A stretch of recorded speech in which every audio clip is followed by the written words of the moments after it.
سلام پرتوجوی عزیز، مقدر شده روح زیبای تو در این لحظه اینجا همراه من باشه برای مراقبه و پاکسازی چاکرای ریشه. پس کم کم آماده شو برای اینکه این مراقبه زیبا رو با هم شروع کنیم. برای تاثیرگذاری بهتر میتونی مدرای این چاکرا رو بگیری، همونطور که تو پستای قبلی بهت آموزش دادم. این مراقبه با فرکانس 396 هرتز که مخصوص چاکرای ریشه است برای تو آماده شده. پس تا آخرش با من همراه باش.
مزاحم توجه نکن.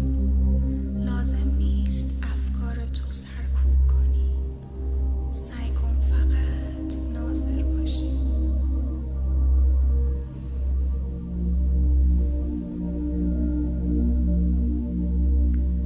ذهنت رو آروم کن و فقط به تنفست آگاه شو.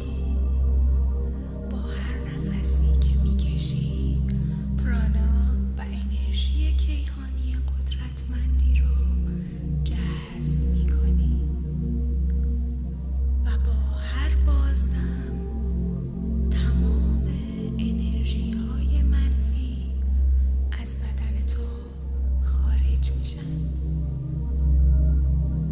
کم کم این حالت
های عمیق‌تر و تجربه تحول درونی کانال ما رو دنبال کن و زنگوله رو روشن کن.